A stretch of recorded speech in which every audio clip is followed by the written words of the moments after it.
WTOC AM, W236CR Indianapolis, the home for Indy's favorite gospel music, ministries, community discussions, and more. We are Praise AM 1310, 95.1 FM, Indy's inspiration station. The following is a paid program. The views and opinions expressed are those of the sponsor and do not necessarily reflect the views of Radio 1, WTLC AM 1310, 95.1 FM, and its management. The Concerned Clergy invites you to their weekly town hall meeting on Praise AM 1310, 95.1 FM.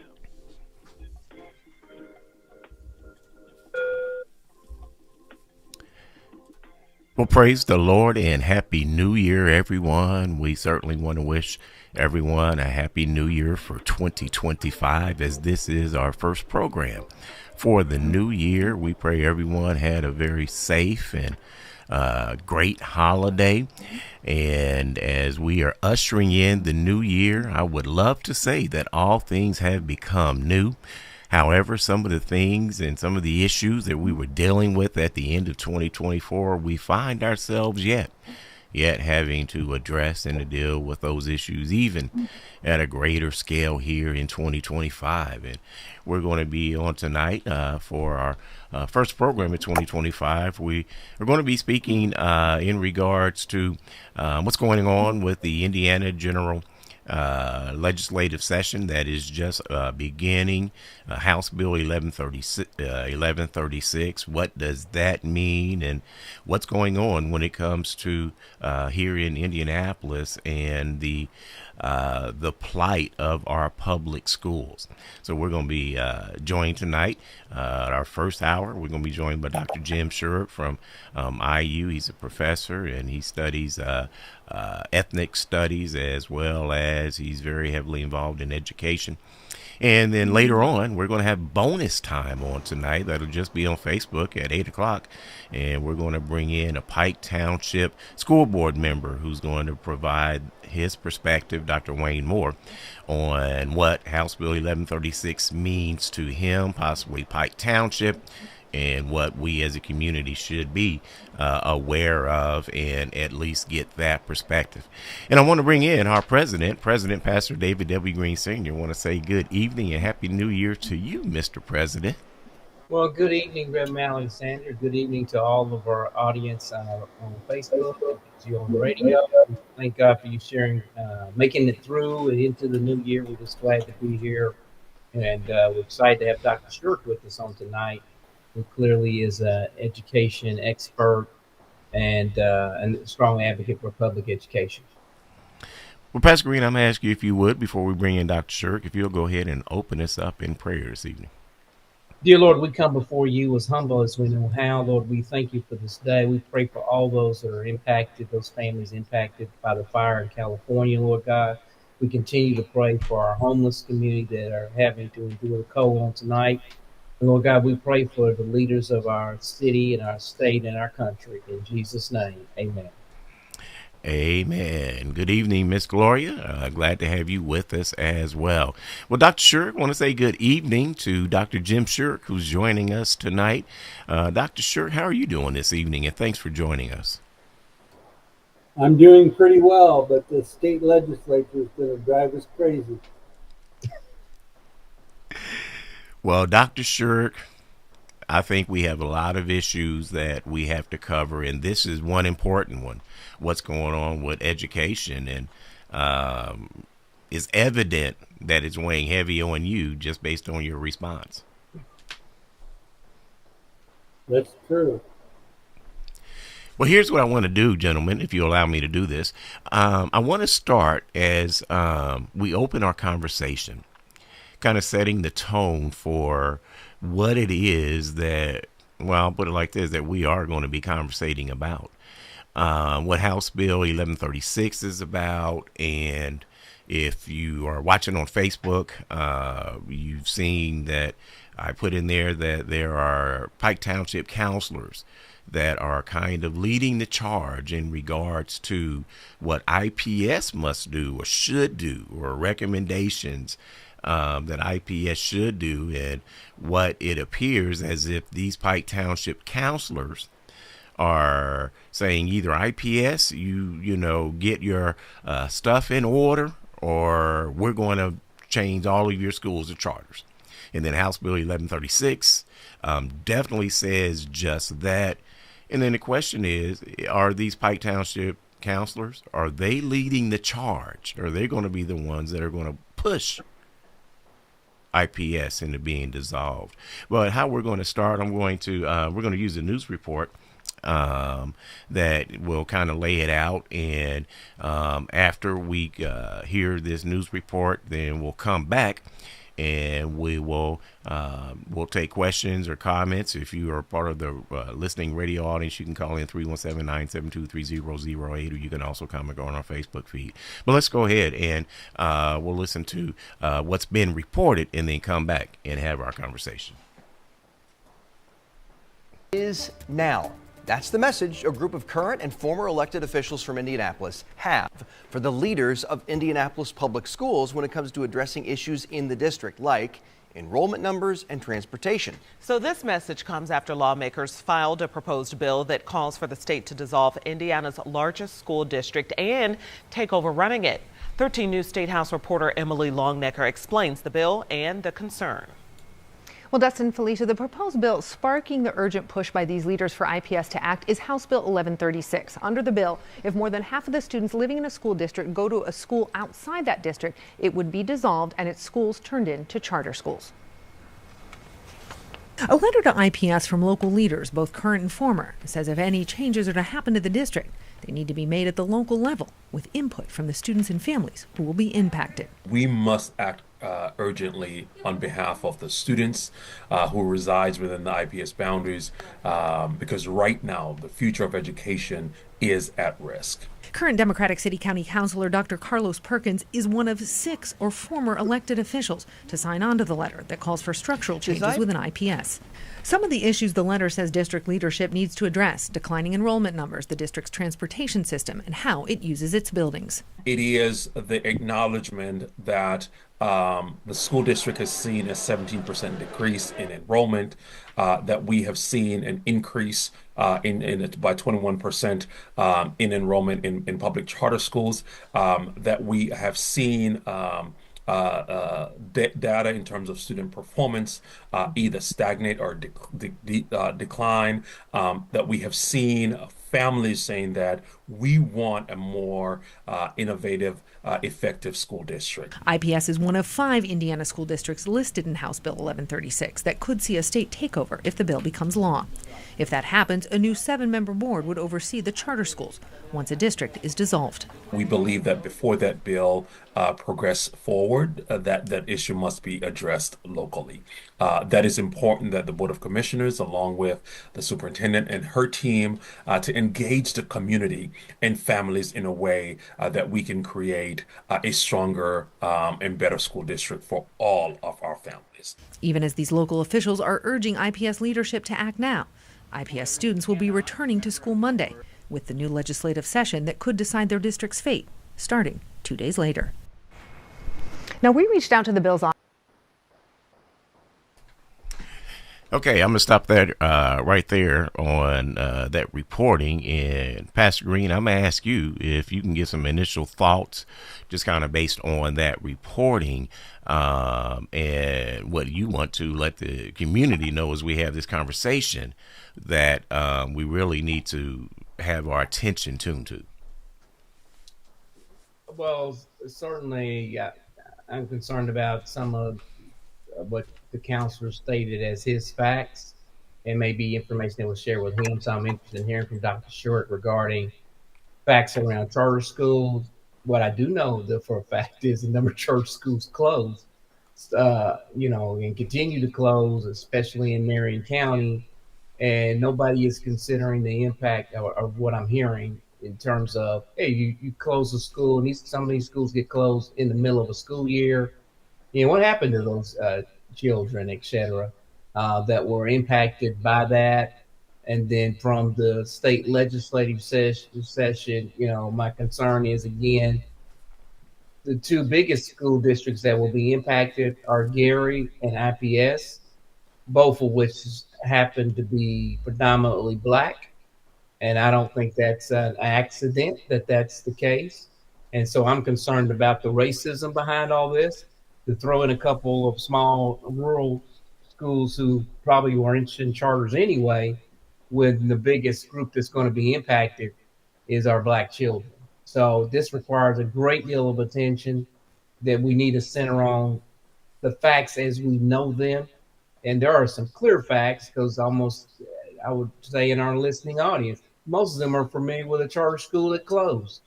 And statistically, my understanding is, over the course of 20 years, over 55% of charter schools will close nationwide, and we're tracking even higher here in Indiana.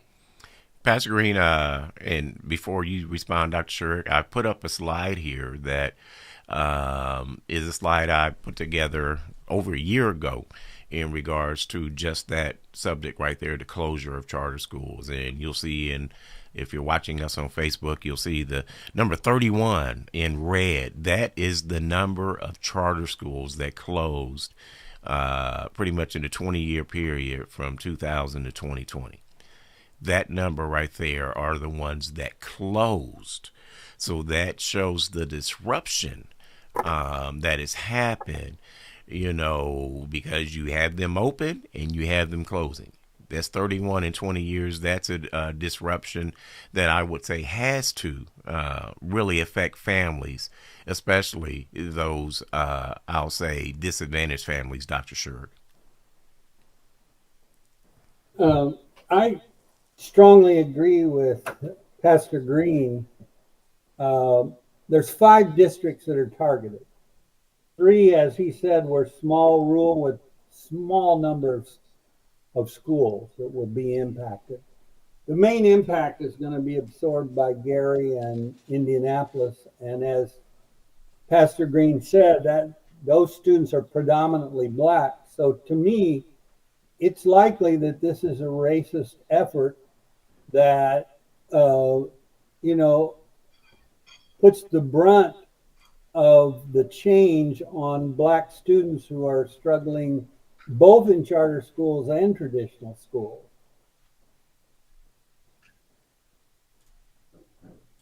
Dr. Shurik, could you elaborate on that they're struggling in terms of performance? Okay, so I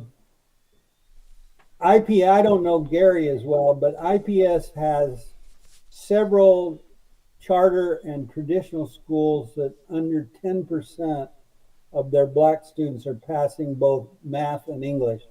So if you invert that, that's saying 90% or more are not, passing those tests, which we know from research it can be changed. And some districts around the country have done that and are running 50-60% passing both exams. So the charters are definitely not some solution like they were said to be in the Recorder. That Recorder article was a huge, you could say, not good news in the sense that the charters just aren't doing that well. Well, Dr. Shurik, let me pause there because I hadn't gotten to that article yet. Hadn't really kind of shared with the audience what that is.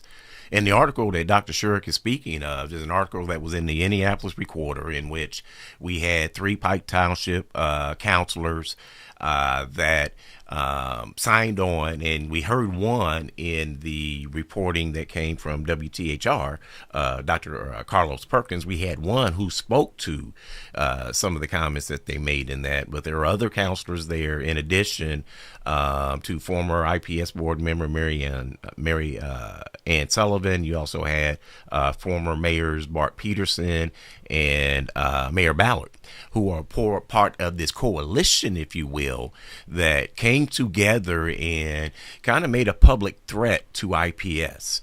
And what Dr. Shirk is speaking to is some of the information that was included in that made a very, I'll say, glowing and glossy picture of what charter schools are doing and how they're performing. What Dr. Shirk just told you is a lot of that is false information. Go ahead, Dr. Shirk. In terms of charters, there's some things I think it'd be helpful if people knew drawing from the research. There have been multiple national projects that compared traditional schools to charter schools in various areas of the country. And some of those studies say the traditionals are a little better. Some say the charters are a little better. Some say there's no difference. So even at the best, the charters are a small improvement overall on average, at best. But if you're in a school that's failing, like we have several, both charter and traditional, then that research will tell you that the charters aren't better and they've disrupted the whole educational system. We had a public school system in place that wasn't doing well, but could be doing well as other districts around the country. But the charters are just not what they say they are. In fact, not only are there failing charters, there's also charters which they use high levels of discipline to get rid of students who are going to lower their scores. There's 3, 4, 5 schools that are doing that. There's those same schools are also,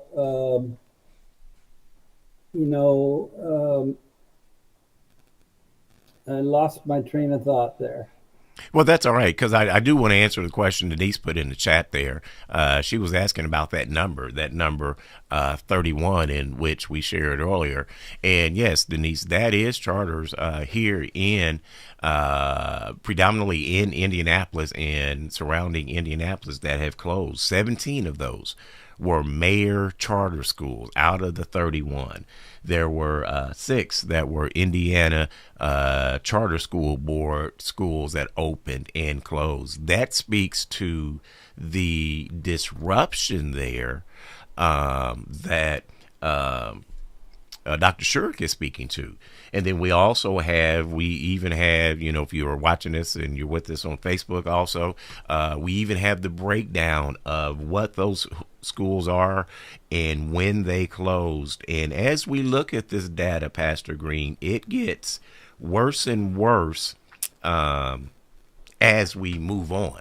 It gets worse and worse as we get closer to our current time right now, where they're closing at an average of less than 3.5 years. So a charter school, Pastor Green, is opening and is closing in less than 3.5 years. And I think some of this is driven, Reverend Alexander, because the parents in the community don't understand that these authorizers, some of which authorize only for money because they get 3%. And so they're incentivized to, hey, us authorize, they may be in Evansville, but authorize a charter school here in Indianapolis. Mm-hmm. They're going to make some money off of that. And so their kids, quote unquote, they're not going to be impacted. They live in Evansville or Terre Haute, but they're going to authorize a charter school here in Indianapolis, and they're going to make money off of that. So, this charter school can open up. In 3 years later, it doesn't work. They can change names and come back in another, 12 months or so and start again. And so this is a money-making thing for some entities. Not that all authorizers are contributing to that, but some of them are. And that again, is, what's going on with our children. So why do you want to be a part? We shouldn't want our children to be a part of this experiment, if you will. And Pastor Green, we've been part of many experiments. I mean, we've had many meetings in which they've changed. Here's what we're going to do with a group of schools. 3 years later, here's what we're going to do with a group of schools. And we've seen nothing but constant disruption. Here's what we're going to do with transportation. Or now we're going to, use Indigo. There's and we're going to speak specifically to some of those issues because I want the public to understand what all this entails and what it means is not just a charter school versus a public school. There's a lot more that goes with it. But let me do this. We've got a caller on the line. I want to go ahead and get our caller in. Let's go ahead and bring in Anonymous.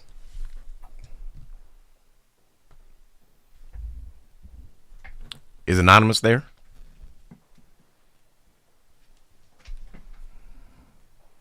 All right. So let's do this. Let's go ahead. We'll take our commercial break. And when we come back, we'll continue the dialogue and the conversation. If you'd like to be part of the conversation, you can call in to the radio station. That number is 317-972-3008. And once again, we're talking about what the attack on education, specifically here in Marion County and Indianapolis, and what does that mean? What should you know? How what information that is beneficial to you, and then we're also going to help you understand what is it that you can do. But we're going to go ahead and go to our commercial break. When we come back, we'll pick up the conversation. Feel free to call in 317-972-3008. You're listening to the Concerned Clergy Radio Show on AM 1310, 95.1 FM, Indy's Inspiration Station.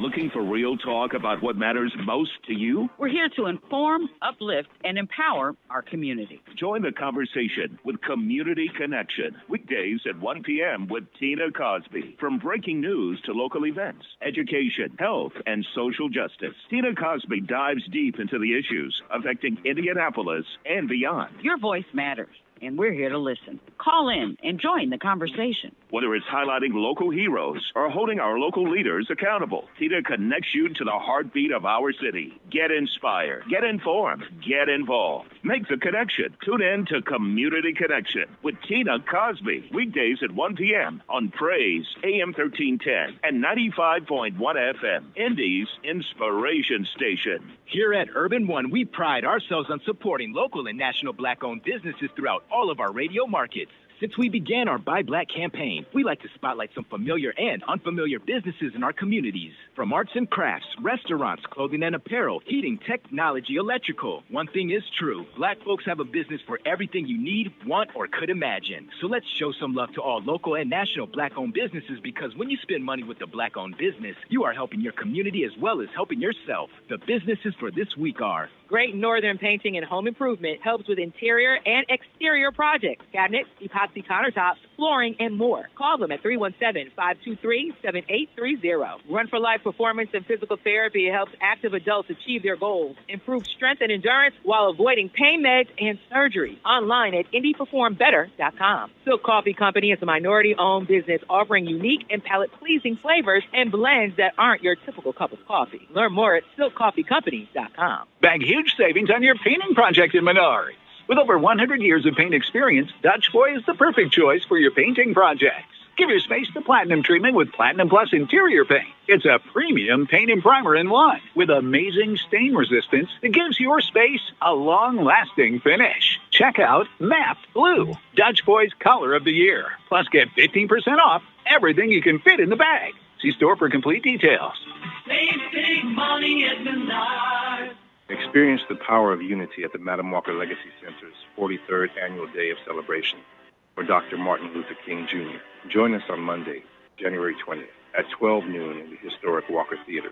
Hear from Caroline A. Wanga, co-founder of Wanga Woman LLC and CEO of Essence Ventures, as she inspires us all. Celebrate Dr. King's legacy and the progress made. Get your free ticket today.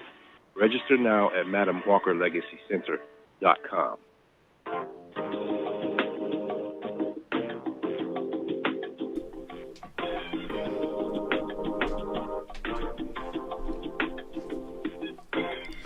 Welcome back to the Concerned Clergy Radio Show. I'm Reverend Tony Alexander, and I'm joined by our president this evening, President Pastor David W. Green Sr., and we also have a guest with us this evening, Dr.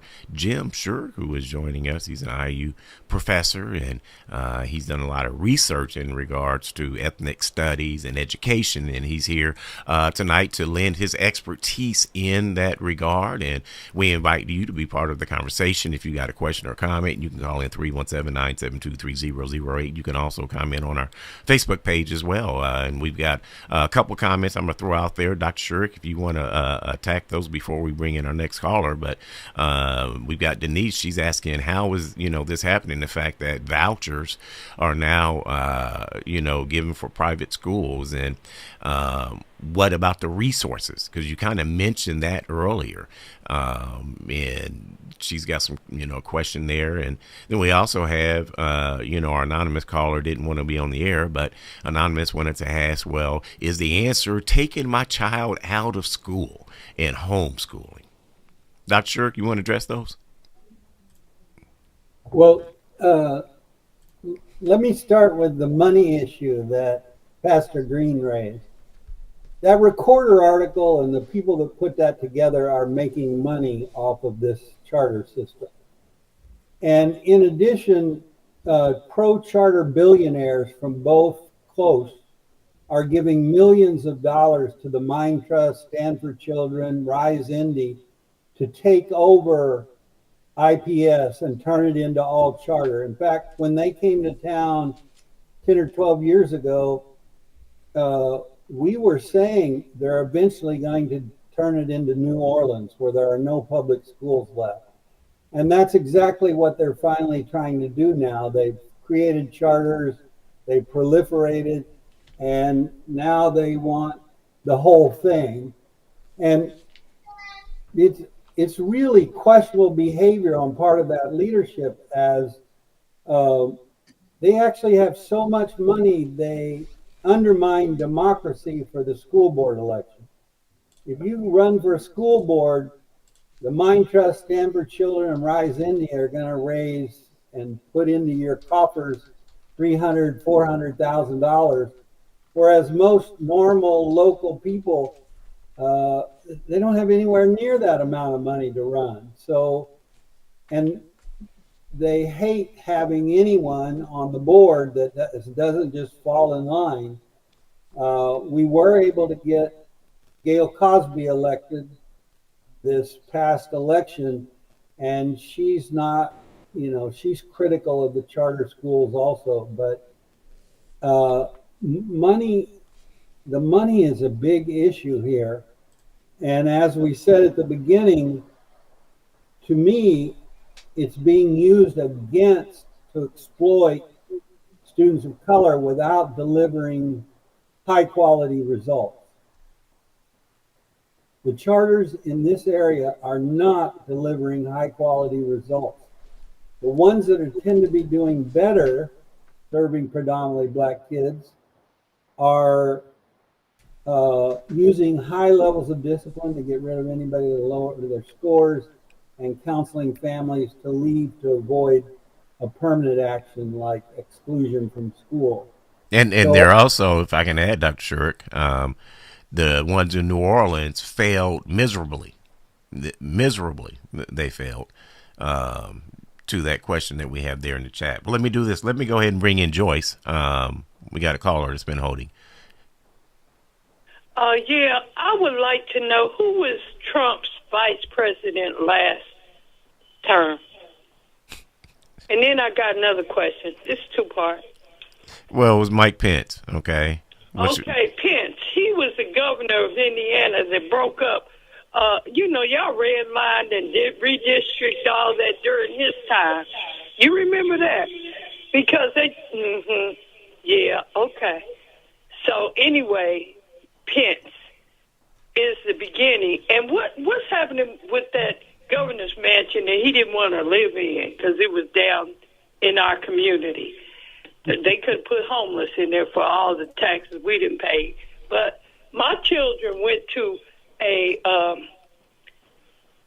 I went to School 69. They turned it Joyce Kilmer Academy. but my kids went to 87.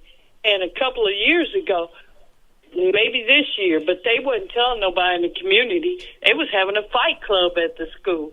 Now the school got construction. I don't know how they get, but they'd have made that into an academy, and they got heinous stuff going on they don't even inform the community about. This is scary, you know, and then they won't even let you in the school. Back in the day, I used to be a PTA president. I could pop up. They won't let you in the schools like I'm a shooter, but I'm sure that's because they have me classified as a threat to society because I speak my mind, and if it don't make sense. I know they're making dollars, but if you follow that dollar, you'll see where the problem is. They're making money, and like you say, they tell you switch the P, change the name, just like Chase Bank, American Fletcher, you know, all of them, Anthem, and now Elevance. They always switching their names so they can get out of. What about that fire downtown? I know I'd be jumping all over the place, but I have been in the military. I'm a veteran. I work for the government, you know, and I just see all there. After a while, I get fed up and go on to the next move. All right. But, well, thank you. Yeah. Thank you for listening and for calling in. Day. Happy New Year. Well, Happy New Year, Joyce.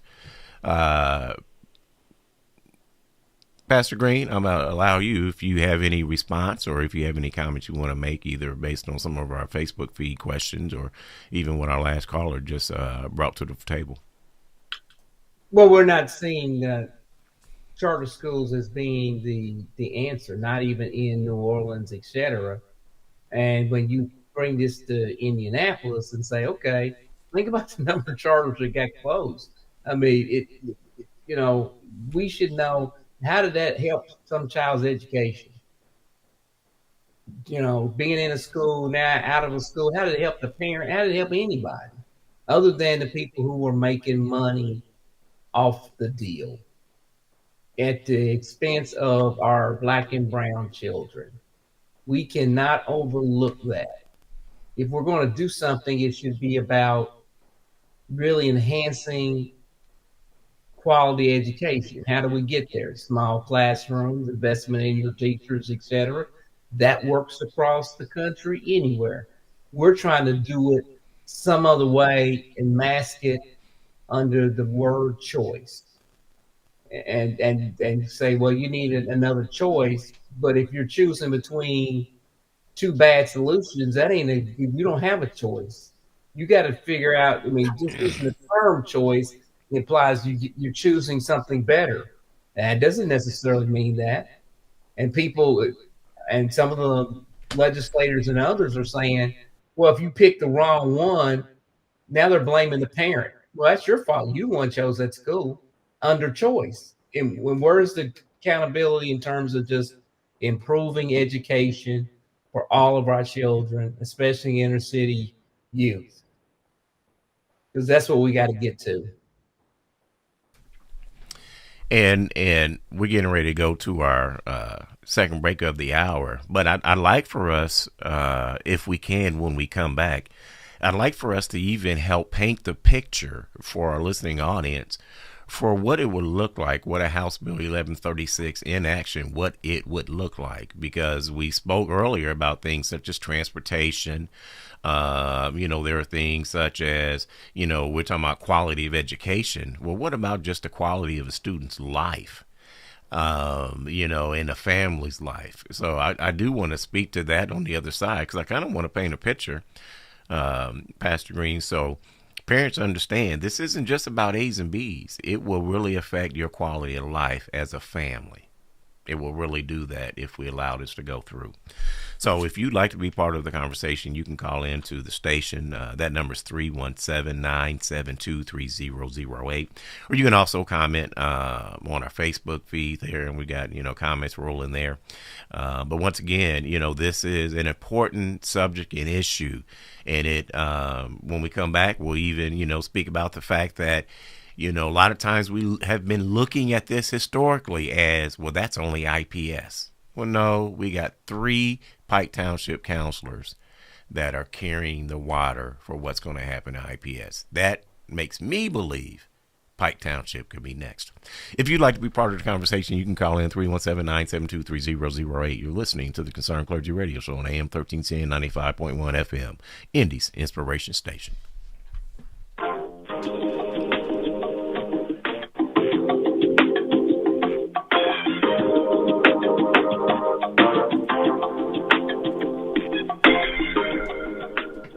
Hey everybody, I'm Michael Strahan, and I've been a part of the St. Jude family for years.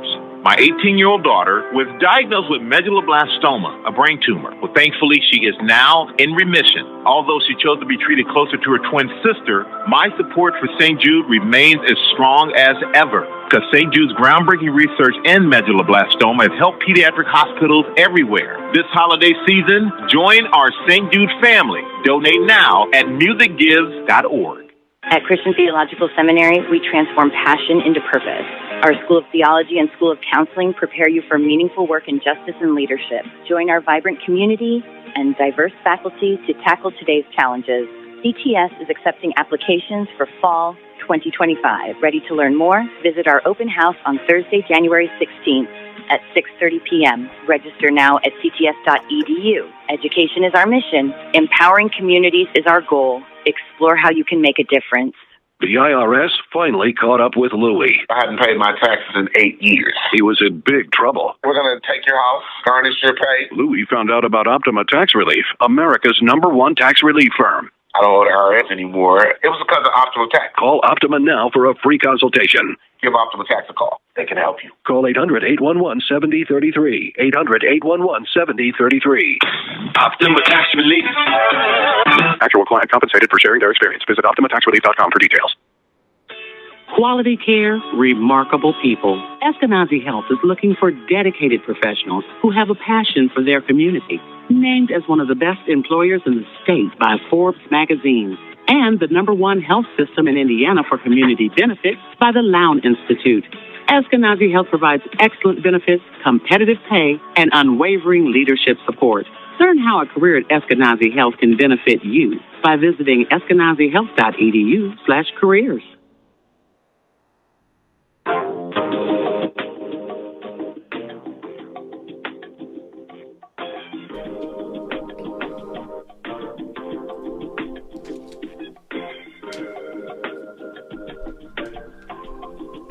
Welcome back to the Concerned Clergy Radio Show. I'm Reverend Tony Alexander, and I am joined by our president tonight, President Pastor David W. Green Sr., and we have our guest, education expert. We have Dr. Jim Shirk, who is joining us as well.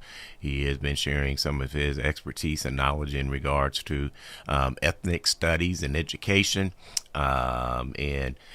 we've been talking about and allowing Dr. Shirk to kind of help walk us through some of the pitfalls, if you will, that could be as a result of proposed legislation, specifically House Bill 1136 here in Indiana, as well as what we've seen in regards to public comment and statements made by city county councilors here in Indianapolis in regards to what I would say was a public threat to IPS. But it makes me believe that they're not just wanting to put IPS on notice, but it could put our township schools on notice as well. If you'd like to be part of the conversation, you can call in 317-972-3008. We do have several callers, so I'm going to ask you callers, if you can, get quick, and so we can get some of our other callers. Let's go ahead and bring in Don. Good evening, and thank you to the guest that's on the panel.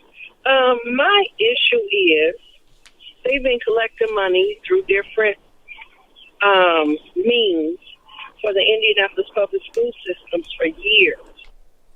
But yet they never fixed up any of the schools. They always talked about the education. Well, I felt like, why not bring better teachers in if that was the issue? I am a product of public school, and I think public schools work very well for the simple fact that we got to walk to sports. We didn't need buses. We got to come home. Some very productive people came out of the public school system. So I say all this to say, why do you want to close the Indianapolis public school system for systems that are not even from Indy that can make a profit off of it, when just build up the school system? All right. That's what I have to say. Thank you so much. It sounds like we're doing more than what we should be doing. Let's go ahead and bring in Denise. Hi, Pastor. Good evening. I'm so confused on how did we even get here for Indianapolis public school system to be on the table for discussion of closing instead of adding to the agenda. I think this has been in the makings probably since the 70s. You know, I've always been curious of why government think they have to govern public schools, especially IPS. We have done a great job on educating our children, our students through IPS. There is, like Don said, there is a lot of people who are the product of IPS that still live here and beyond. And I think that this has to be a community action instead of if you want to say intellectual. When you teach children, that's your future. When you discombobulate families, that's destruction. The same method that they're using to teach non-English students how to read, they take them out of class on a daily basis, and it has worked for the non-English speaking students who are now reading at a better level. Do the same for all students, okay, the special needs students. All right. Thank you so much. That's my opinion. All right. Thank you so much. Let's go ahead and bring in Tanya, and then we'll have our callers cleared out, and then we'll allow our guests to respond. Tanya? Good evening. How are you? Good evening, Tanya. Hi. I am a veteran educator, also a product of Indianapolis Public Schools. There is a terrible, heinous crime going on. They've been defunding Indianapolis Public Schools for a long time. It's like a bucket with a hole. And they've been allowing charters. I've taught in every type of school in the last 29 years of my teaching career that there are. Charter schools are experimental schools. They are experimenting with our kids. I taught at some charter schools, and it's some of the stuff I see is a tragedy. I'm like, what kind of what? It's terrible. And the way that our kids are suffering in these charter schools is a crime. And you want to bring in more charter schools and defund the public schools. It's ridiculous. And it's only happening in neighborhoods with black and brown people. This is not happening in our suburban neighborhoods with our suburban schools. It's only happening in the black and brown, and they want to keep miseducating our students of color, and then they want to make sure that they don't put any money behind it. And this whole school choice has been stealing from the Indianapolis Public Schools for a while now. It's already a travesty that our schools are funded by property taxes because some of the lowest income families live in the inner city. So that means those schools are already getting less. All right. Well, I'm going to tell you, Tanya, you made some very good and valid points, and I appreciate you for calling and listening. Well, gentlemen, we've had a few calls over here. I'm going to sit back, and Mr. President, I'm going to let you pick up here, and you and Dr. Shurik, and feel free to, and not just the callers, but we even had a comment in our feed that spoke about what's going on the IPS school board. So I'm going to just kind of sit back and say, gentlemen, I'm going to allow you to respond to some of that. I'll let Dr. Shurik go first. He's our guest. All right, Dr. Shurik. Well, earlier you asked about how this is going to happen. And I think it's going to be an absolute mess. I mean, even over 2 or 3 years, you're going to take all of these schools and convert them to charters. Where are you going to get the charters that are going to take the schools? You know, where are you going to put them? Are you going to leave them in the same place that the traditional schools were? In addition, the whole administrative structure of IPS will be gone. There's no use for a superintendent or associate superintendent or any role, because it's all being devolved down to individual schools doing what they want to do, each doing what they want to do. And they receive a lot less scrutiny than traditional schools do. So they can get away with a lot of things that in traditional schools would be considered illegal, like turning a student away. A traditional school cannot turn a student away. What are they going to do about that? What are they going to do if a student keeps won't be admitted to a local charter school? What are they going to do? And who's going to do it? Who's going to monitor that and do something about it? This is as the previous caller said, this is an incredibly destructive operation they're talking about here. And we not even address, parents who have special needs children. Many of these charters don't even take that. Right. The traditional schools take them. Right. And in fact, the charters push them toward the traditional schools because special ed students are way more expensive. So, I sort of concur with Dr. Shurik, Rem Alexander, and also I want to remind us, taxpayers, we paid money, whether it's referendum dollars, et cetera, your property taxes, thinking we're helping one group of a school to wake up and find out, well, no, you're not doing that now. This other group who did nothing to raise the money, who has absolutely no accountability because they never made any commitments to anybody. And we have to remember also that for charter schools, the board members behind them don't always live in the state of Indiana, let alone Indianapolis. So it's hard to have accountability there. And also many times the standards are totally different. Because this is also the dismantling of the teachers union, et cetera. There's a number of things that are falling out as a part of this. It is not just one classroom or one student. This will be extremely destructive to the community and to the city of Indianapolis and the state of Indiana, especially for Black neighborhoods.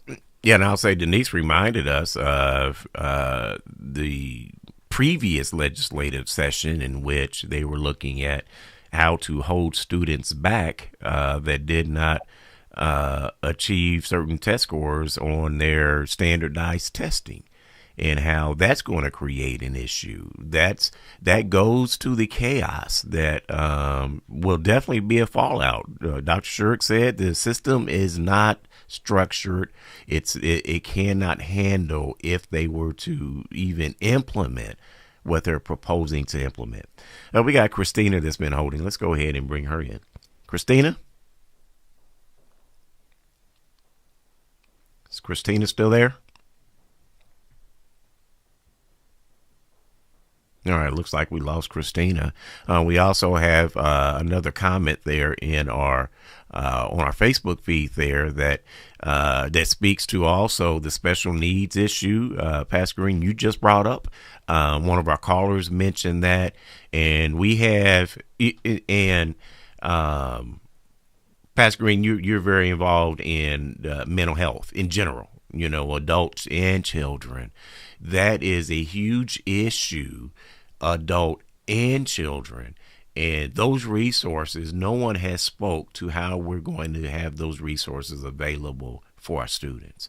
I've not heard that once in anything that's being proposed, how we're going to deal with them, as well as those that are dealing with special physical needs as well. Well, that's one of the reasons why we have to stand up for public education. Dr. Shurik just said, IPS, the public schools have to take these children. They need every dollar that's going their way for them to have to, quote unquote, share their money with charter schools who will not take these special needs children, that's robbery. That, in my mind, is criminal. Because how do you hold somebody accountable? So, okay, now this is a group you got to work with, but we're going to take money from you and we're going to give it to this other group who will not serve that segment of students. I mean, there's so many inherent problems in this that I'm like, this is not right. And we have to stand up as a community, as a people, to say, hold it now. We see what's going on here, and this is not right. How do you have effective? You're slowly killing. You might as well announce day one that you're getting rid of public schools. Because if you're going to take the money away from them, and yet they're going to have the most students with the highest need with less money, they're not going to be able to stay in business that way. You know, so and so we have to call it out for what it is, and hopefully people see it and experience it. Because again, under the name of choice, well, if you got a special needs child, you ain't really got a choice because they're really trying to push you to a public school. There's a question in the chat that we have there, Dr. Shurick, and I certainly like for you to address it before we finish up for tonight. But Denise asked about the teachers union and them leading the fight. And, you know, I'm wondering if the teachers union really even has the resources or even the power within the union now because it's been dismantled to fight. What are your thoughts, Dr. Shurick?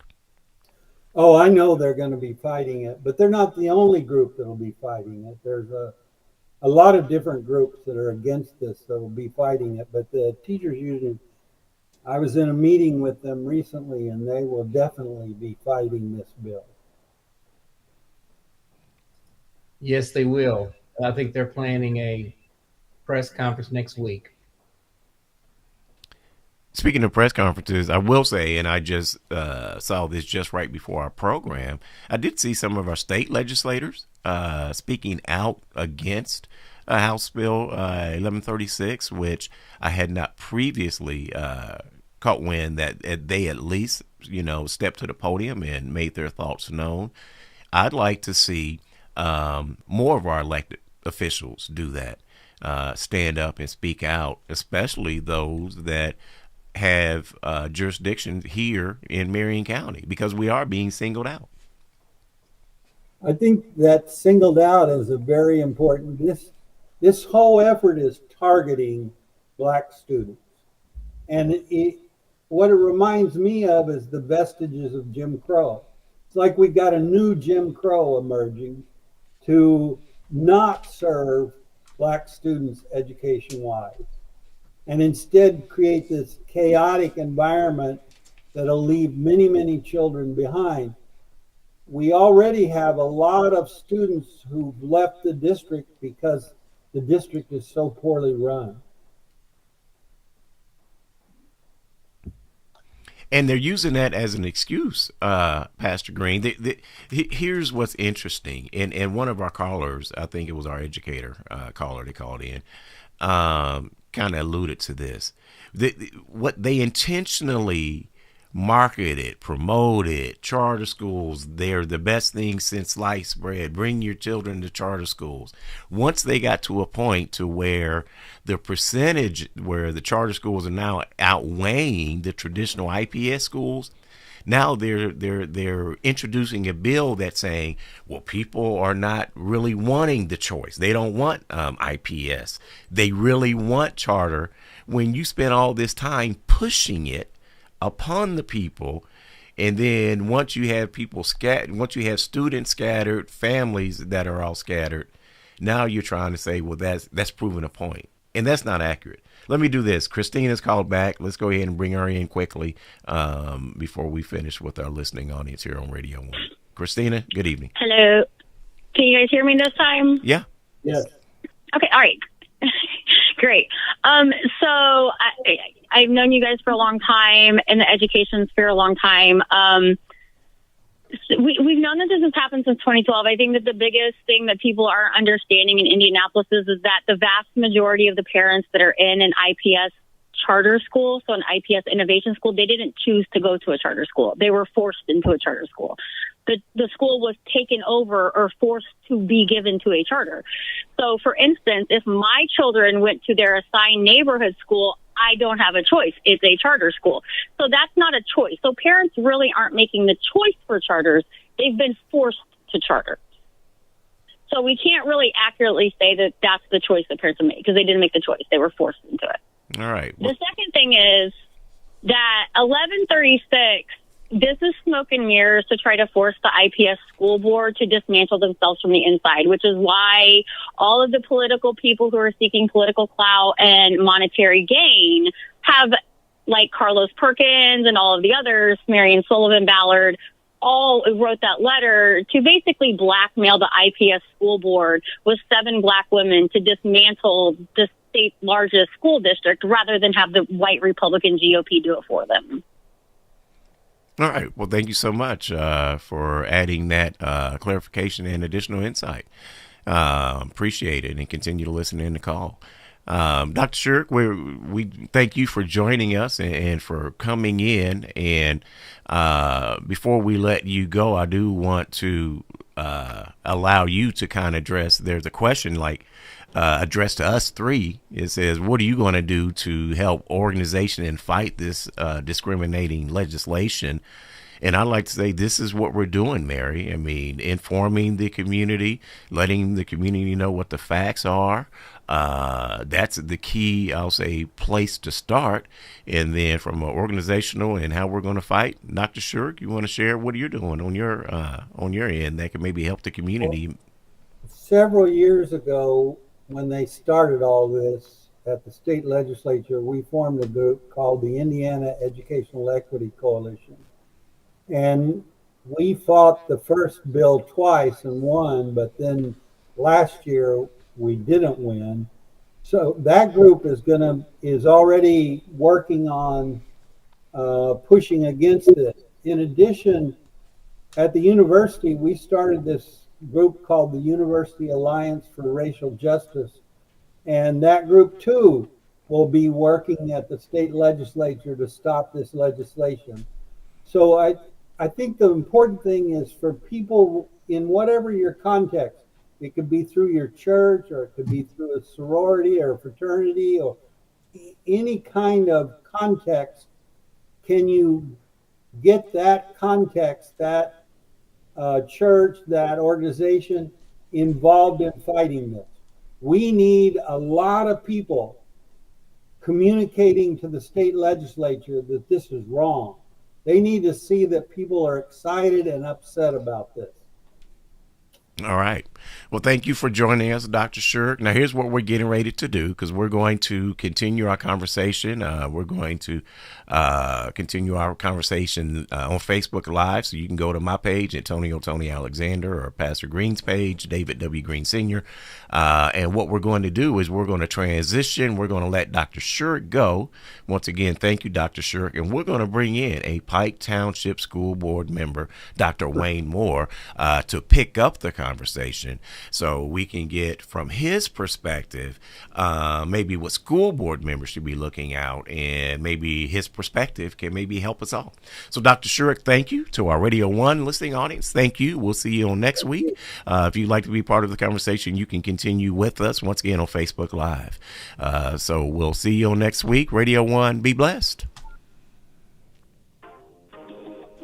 You've been listening to the weekly town hall meeting, brought to you by the Concerned Clergy, in cooperation with Praise AM 1310, 95.1 FM. The views and opinions expressed on the town hall meeting are not necessarily the views of Praise AM 1310, 95.1 FM, Radio 1, or its management. All right. Good evening once again. We are just now on Facebook Live. We've concluded our session there on Radio 1 with our listening audience, and now we are privileged to continue the conversation. Pastor Green, the president of the Concerned Clergy, and myself from Tony Alexander. And we're joined by the Reverend Dr. Wayne Moore, who is a sitting board member for Pike Township School Corporation. And I'm sure that Dr. Moore, that I know you've been listening in to our conversation, and we've been talking about House Bill 1136 and how it can affect our students here in Indianapolis. And we welcome you to certainly dive into our conversation and just kind of share your perspective on where we're at and even where you think that we should be focusing our attention on. First of all, I want to say thank you for allowing me to be with you all tonight. This is such a prestigious community show, and I'm happy to be here with you tonight. I'm smiling because I think it was us three that some years ago we held a town hall meeting on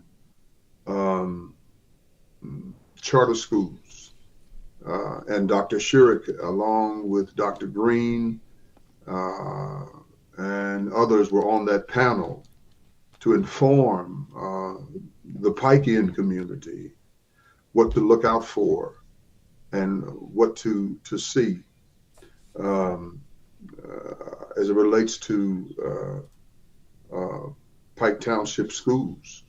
And I think it's important that we're right here again. Is that right, Dr. Green? Probably in a more serious way. Well, yeah, we're certainly here closer than we've ever been before in terms of people wanting to execute their plan. And it's a clear plan, it's a clear strategy, and they're moving on it in 2025 like no time before. Yeah, and the session opened today, and they're moving in that perspective. But we've already come together, Dr. Green, myself, Brother Alexander, and other faith-based leaders. Dr. Batts, Dr. Shurik is going to be there. Dr. Patricia Payne. We've created another panel. That panel will be at the Olivet Baptist Church on January the 23rd, starting at 6 o'clock. For anybody all across the city, it's a faith-based initiative. It's no major group putting it on, but they're coming together. We're coming together to try to get the community informed in this particular situation. And I think it's important that they come out and hear the serious severity of what's going on now. It has become more serious. We told you years ago what it would look like, and that's what it looks like. What you see going on today and the strategies that they're using, the deception that they're going to be using to try to get this ball rolling, because it is a part of that Project 2025 ideology. And we just got to understand, as a community, as churches, as pastors, as leaders, we got to come together. As Dr. Green would say, it's not an ego thing. It is a community thing. It is an educational situation that we have to address for our children, because I don't care what anybody said, IPS has been around since 1853, 172 years. It has educated the plethora of students in this particular county, and anything that's been around 172 years is a good thing, and it has its ups and downs. But IPS began to hemorrhage when politicians looked at the enormous dollars that go into education. And when we look at this and we try to understand it, that's when the shift came from educating our children to the business of education. So we're now in a climate of the business of education and not educating our children. Our children are burdened with the test levies that are put on these children. That's part of what's going on to help IPS reach its demise. The testing elements are tools to weaken the system, to weaken students, and it has so far worked. Some districts have done extremely well with the testing processes, but others have not. And we just got to be very much aware of the fact that we don't need superintendents to be bosses. We need them to be leaders now. And if they can be leaders, they can help in the recovery of public education in Marion County. I hope I said something that made sense. Absolutely, Pastor Moore. Now, President Green, what really disheartens me is when you have those that are in elected office, when they're the ones that are sending a message, or they are the ones that are speaking up, and it's their misinformation, disinformation, skewing the data, whatever you want to call it, like what we saw in the Recorder article that, really made it look like charter schools are doing so great. I guess part of what I want to ask you is, are they really sold in and they think that they're that great? Or as Dr. Moore just said, he believes there's some a money piece to that, which I know is there. But if we're weighing on a teeter-totter, where do we really think, and this is an opinion piece right here, where do you really think our legislators are? I mean, can we change their mind? I'm not sure we can change their mind, because once you step out on a limb like this, most people, their pride says, I got to sell this, even if it's not true. But I do know this is a time where, keep in mind that, Councilor Lewis, those people are not educated. And the thing that Dr. Moore spoke of, who's on the school board, who has access to information clearly about Pike Township, et cetera. And that's the thing we can't lose sight of, is that they will not stop at just IPS and a Gary Township. The rest of Indianapolis better wake up, because it could be any one of these other townships as well. And we clearly know that the charter supporters won't end these other townships, whether it's Pike or Washington or Lawrence. They've made attempts already. So we know that we have to come together. The event that Dr. Moore spoke of on January the 23rd, we have to come together as a people to say, what are the facts? We're bringing, Dr. Short there, who will have data from the Department of Education. So we're not talking about, well, this is not personal against certain schools or any of that type of stuff. We're just saying, here are the facts. There's a number of facts, like the screen you have up. The number of schools that closed has nothing to do with Rem Alexander. He's just reporting the facts. And so we need to hear what the facts are, so that we can articulate an argument that says, why would you want to continue to support something that doesn't have the data that says, oh yeah, this clearly works? They don't have that. What you have is marketing. You got good marketing, I guess, if you want to say that. But where's the data behind it that says, well, these students went here and their academic performance is just off the chart? You don't have a lot of that. And as was noted, they don't even, many of the charter schools, most of them don't want to deal with special needs children. So you're talking about schools that don't have any special needs children in them, still limited, still closing, etc. You ought to be asking yourself why. I would encourage everybody, put it on your calendar, 6 o'clock at the Olivet Baptist Church, 4141 North High School Road on January 23rd. Miss Pat Payne will be there, who has been a long time part of IPS and will understand the racial implications of what's going on. Dr. Shure's going to be there from an academic standpoint. Pastor Batts will be there, who's the president of Indiana Pastors for Children. And so, Dr. Moore has opened his doors to host us. So we're excited about the invitation to be able to come. And we need to be a part of. And at the end of that, we all got to go do something.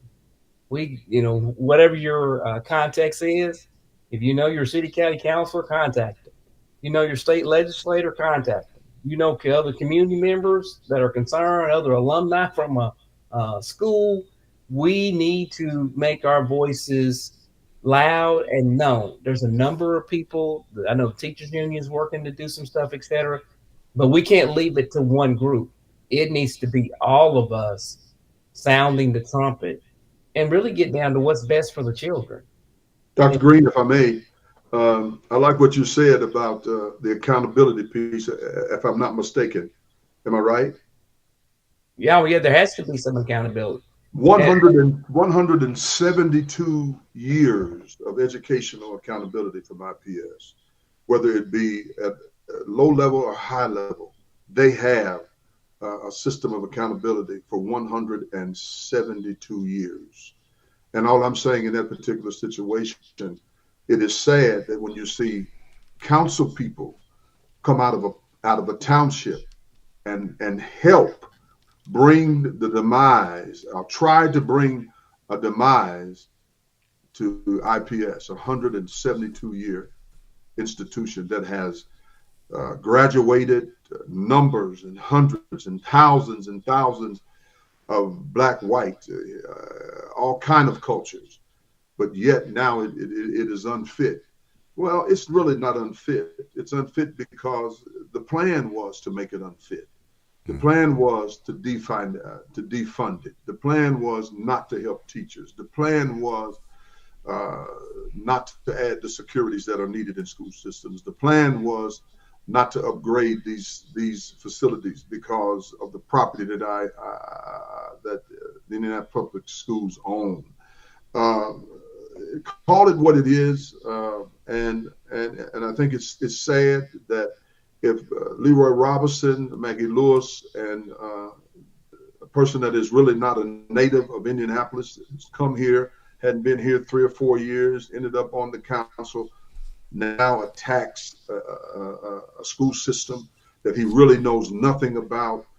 It is deplorable. It is sad, and we have to call it out. Just like people call me out for talking too much and doing all these things, I'm calling them out. They ain't got no business over in IPS dealing with that particular situation. They don't even come around in Pike as it relates to education. They're not around encouraging the children in Pike. They're not doing anything in Pike. But because of who they are connected to, they have been summoned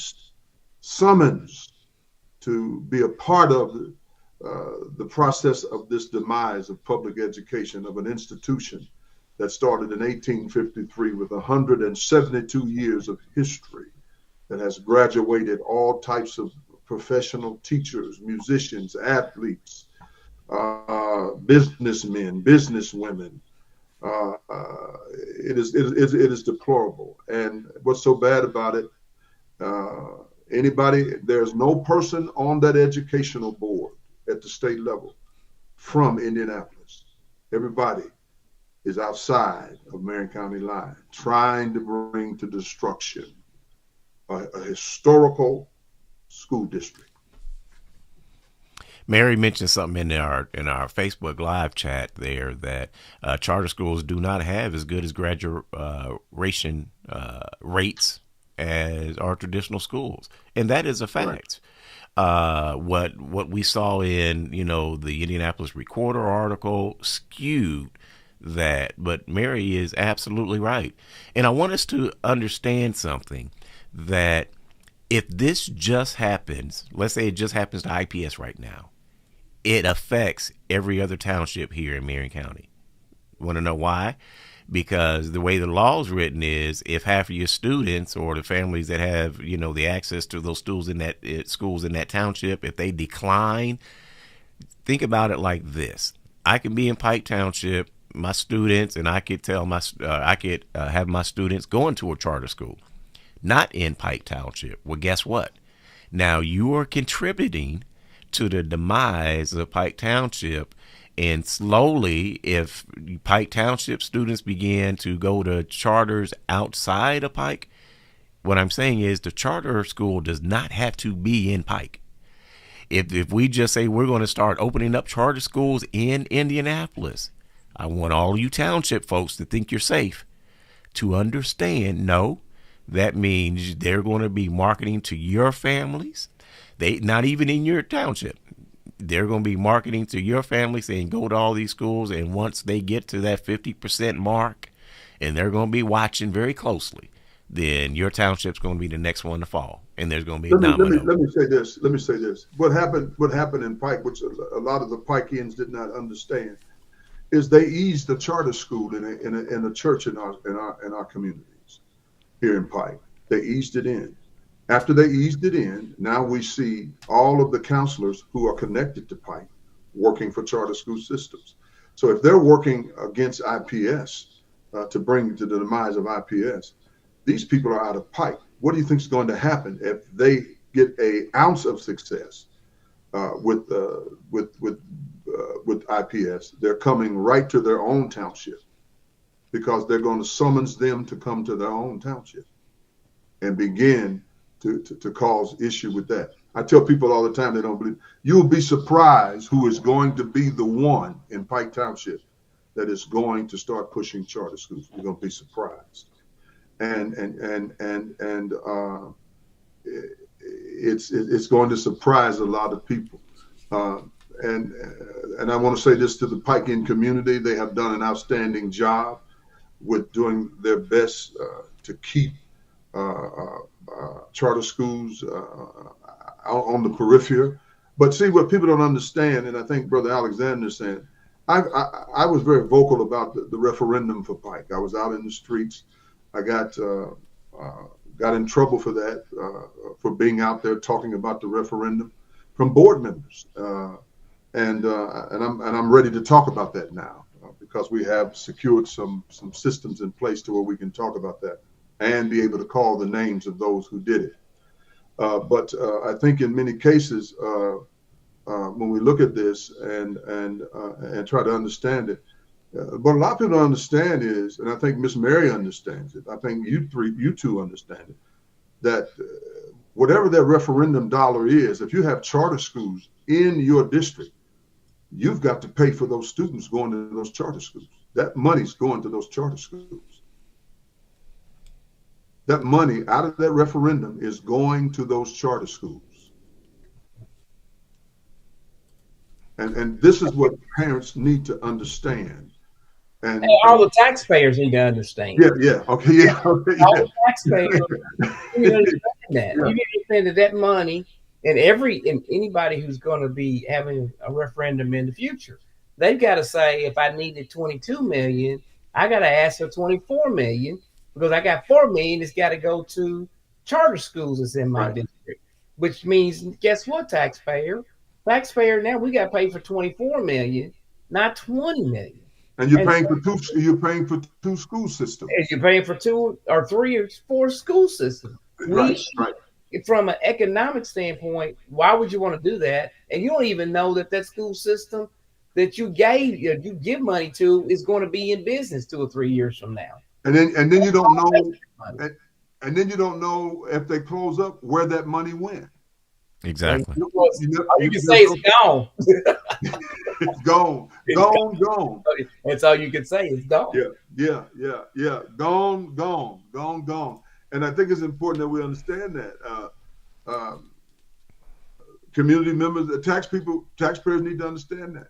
I mean, we talk referendum, and I'm proud of Pike. I love Pike. I always have since I've been in Pike. I want Pike to have the best facilities. I want Pike to have the best security. I want Pike to have the best teachers. I want Pike to produce the best students. I want Pike to have everything that will excel education to its higher level. But we need to be very conscious of the fact that we're living in a real world, and the attack on public education is going to snowball if we don't stop it. And nobody can stop it. If our elected officials are not speaking up about it, nobody can stop it but the community now. And so that's why we're meeting on January the 23rd at 6 o'clock at the Olivet Baptist Church at 4141 High School Road. We're going to be sending out more information this week, early next week, to let everybody know you can come. It's just going to be a sit down It's going to be like Dr. Green says, it's going to be an informative situation for you to understand what's going on. We did that once, but we're going to have to do it to a deeper extent than we did it the first time. And I think it's going to be something that everybody needs to understand. It is our job, community, to bring light to the gangsters of education in Marion County. And as you mentioned, Pastor Moore, that informing the community and making sure the community understands exactly what all this means. We got a comment in our feed there. Mary's been pretty active. But Mary, you mentioned that federal law requires new charters to get signatures of support from community members. Mary, that's not accurate. Now we've got boards that are in place that just authorize. We got folks that authorize these charters, and they're put in place, and all you get is a flyer to your in your mailbox saying this charter school is going to open. So, but your comments in addition to that is follow the money for the charter supporters. There you go. That's a very key and critical point when you look at where this money's coming from, whose hands and whose pockets is getting delivered to, and then when you watch the action of those who have reaped the benefit of receiving those funds. And Pastor Green, I think there's so much that the community doesn't understand. I'll say we have, I won't say it's an uphill battle to climb, but there's so much. We got this train that's really rolling down the tracks. We do have, it is going to be a tough fight. I'll just put it like that. Well, what you need to understand is you have two people that are on this particular situation that came before the community and told the community that I don't support charter schools. That was Leroy Robinson and Carlos Perkins. I don't support charter schools. We don't support charter schools. And they blatantly stood up in settings to tell people that. And people who live in those particular districts put those people in office. And they blatantly are living a lie right before the community. And nobody is saying anything but 2 or 3 people, 4 or 5 people. That's just not right to tell a community just to get elected that I'm not supporting charter schools. And now I'm on the front page of charter schools. I'm on the front page of being an instrument to bring to the demise of IPS, 172-year-old institution that has educated thousands of children, produced thousands of teachers, professional people, and etc. That's not right. Well, what's right is the community has to speak up now, because we have our politicians, our elected officials have turned their back on their constituencies when it comes to education. Well, but one of the main things we have to keep in mind is that, because we did have Fatty Ghedorah who has spoke up supporting education, so we applaud him. I know that for him for coming out making a statement on this. And one of the main things is we must remember we're doing something on the 23rd, but we're low budget item people. My trust will be spending thousands talking about how great this is, probably flyers going out across, mailings going out across all of Marion County and Indiana. But we're going to have to low budget. We have to lift our voices as a community back and not be bamboozled by nice graphics and stuff you're going to get in the mail, because that stuff is a coming. I'm just being honest. That's what they've done, to win school board races and other things. They short on some stuff, but money ain't one of them.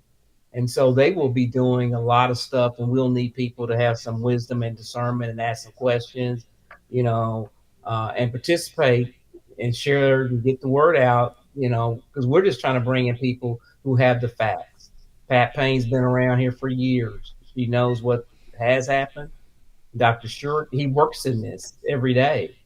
He knows what's working across not just Indiana, but the country. That's what we got to do.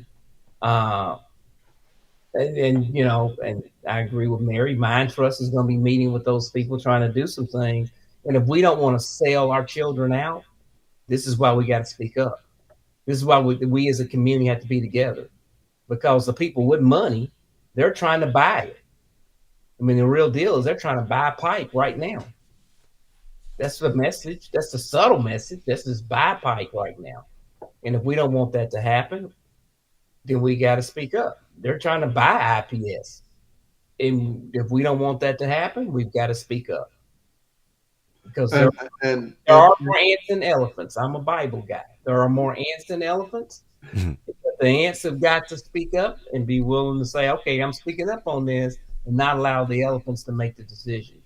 Yeah, I think you're right, Dr. Green, and I think Mary is right. The meeting has already been set, done, but I think in many cases, when we look at this particular situation, that money. I mean, when you look at what Mind Trust did in this past election, oh my God, and there are some. I will not sell out. I have to say that the children of Pike Township. I will not sell out the children of IPS. I will not do that. And the only way, you don't want me on the board, you got an opportunity next year to get rid of me. I ain't got no problem with that. But I will never sell out. I will never acquiesce. I don't work for a superintendent. Superintendent works for the board. I don't do that. I will not acquiesce to that. I will do what's right for education in Pike Township. I will talk what's the right talk that I know to talk for Pike Township. I ain't looking for no friends. I ain't looking for none of that. I want that district to stay solvent, set on its own bottom, utilize the tax dollars properly, grow Pike, strengthen Pike. That's what I'm about. And if people don't want that in me, you got an opportunity next year to do something about that. But right now, as long as I'm sitting there, I'm going to be talking about keeping Pike solvent and keeping it strong, keeping charter schools away from it as much as possible. Pastor Green, we have a comment there in our Facebook feed there that reminds us about the Paramount Girls STEM School. 55 students. And so here's where we're at right now. Charter schools are struggling. That's why they're opening and closing at such an alarming rate, just like, you know, your corner restaurant. They're opening and closing. And what they're looking to do when they are saying, well, okay, they're going to force close public schools and then try to put them in those schools so that they can be successful. But they're already not successful. A couple of things, and I want us, to make sure that our parents understand is, once again, we're talking about transportation issues. What has come as part of this whole charter movement is your regular transportation, your routes that students had going to school. All that's changed. A lot of that's has gone away now. You've got students that are riding Indigo. That's not working well. You've got legislators that are right now. There's going to be a bill in regards to transportation. How do you fix that? Well, let me say this, going back to what you said. And I hope I didn't cut you off, Reverend. I'll go right ahead, Dr. Moore. When we look at this whole scenario and look at it, when you talk about charter schools closing at an enormous rate, less than 100 students in some of these schools, when you look at what IPS has done over the years, they have consolidated schools and then had to come back and reopen those schools and have been pretty successful in some instances, which suggests that there are some people who know about shifting and moving students in places. Not to say that it's successful, totally successful, but they're able to maintenance these students to the best of their ability. Charter schools just shut down. Kids can go to school one week and Friday, hear it on the news that their school shut down on Monday. Yep. That's how this thing works here in Indianapolis. And that's it. They send a note home to the kid that Friday's our last day. We don't have any this and any that going on anymore because of attendance. That is one of the main reasons they want to try to combine charter schools and public schools together, because they got to save face. Charter system in Indianapolis is a failure. It is a failure. With all the millions that have been siphoned and out of authentic districts to support those schools, it's a failure. It's a failure. We don't say that to demean anyone. It is just a bad idea for education in Indiana. Could you imagine if the legislators would have put the right dollars in public education and teacher support and K through 12 facilities? If they would have done all of that, they would have the extension of whatever they needed as it relates to education. But you got to understand, it is a blatant attack. Well, you got to go there on Latino and Black Americans and others, and very few whites. But it's a blatant attack on the education system. Some of the things that they've done, the testing mechanisms they put in place, the iRead, all those things are put in place to make a system less effective and hopefully create the internal demise. And as I was reading today, why is this particular party so hell-bent on killing public education? And let me say, with Mary Ann's comment at Paramount, it's got 55 students. That school can't stay in place with 55 students. No. I mean, so it's only a matter of time, because you don't have the economy of scale to have quality teachers across the board, and you got to have a number of students sitting in each one of those classrooms, first grade, second grade, third grade, fourth grade. When you don't have that, economically, it won't make sense because you don't have those numbers.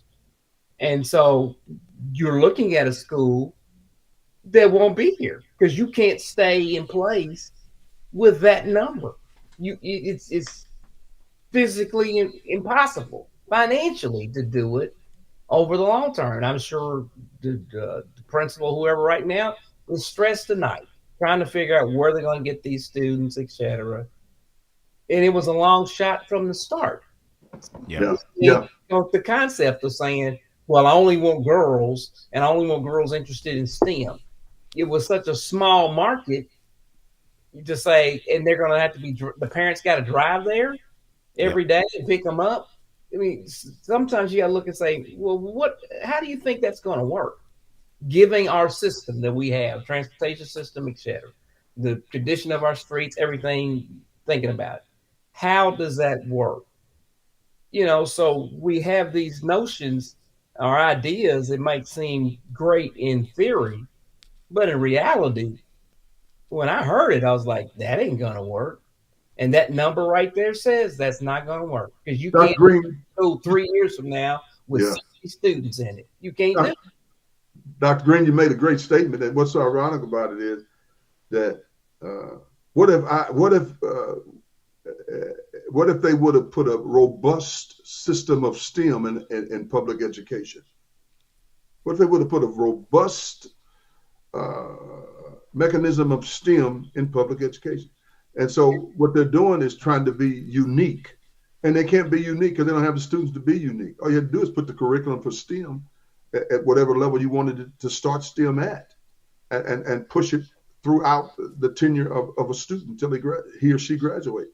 And so, you know, the games that they're playing is and it goes back that there are people who are sitting on boards right now who are going to be very instrumental in the demise of some of these districts, or cause havoc in some of these districts because of the checkbook that is writing these checks. And some people, they're vulnerable for that. Well, I like to, even add to when we have, a school such as a STEM, in Dr. Moore, I think you're absolutely right. That should be included in part of the broader focus of a school and a school system, and instead of trying to pull it out and separate it, because what you're really doing is you're now narrowing the ability for our young people to learn from a more broader perspective, and you're telling them you can only learn this specific track. Well, I mean, we can have been through college and then go to our career, and our career is nothing connected to what we went to college for. But now what we're doing is we're forcing our students at a young age to be less educated, to not be better and well-rounded, or even just be exposed. You know, it's difficult to go to a STEM school and then, say, this ain't for me, and next semester I'm going to change, something if you're in that school. But if it's a class, if it's part of a bigger, well-rounded educational offering in a school, you can go in there for a semester and say, that's not necessarily for me. Let me try something else. That's like the NCAA college basketball portal. Yeah. I'm going to stay here and see if I can get me some time here at Providence University.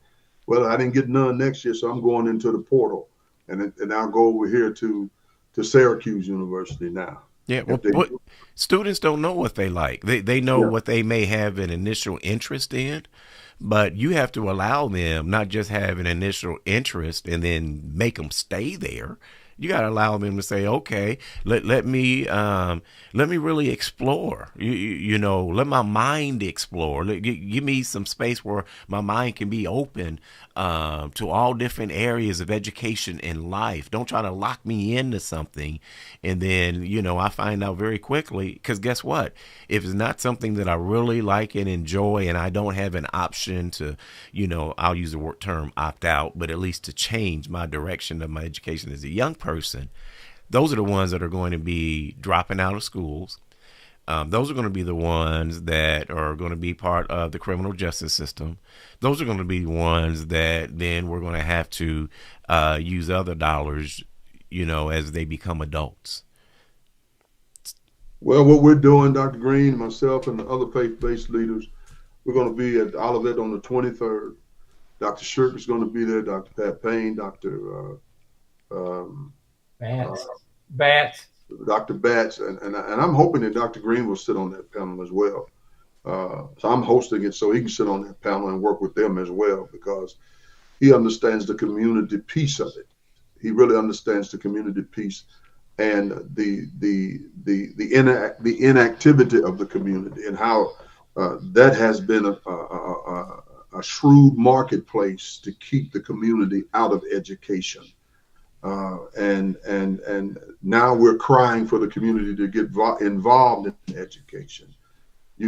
Parents can no longer depend on the school system to be babysitter or educator anymore. It's up to them to make sure that children are getting the best for their lives. It's up to parents now.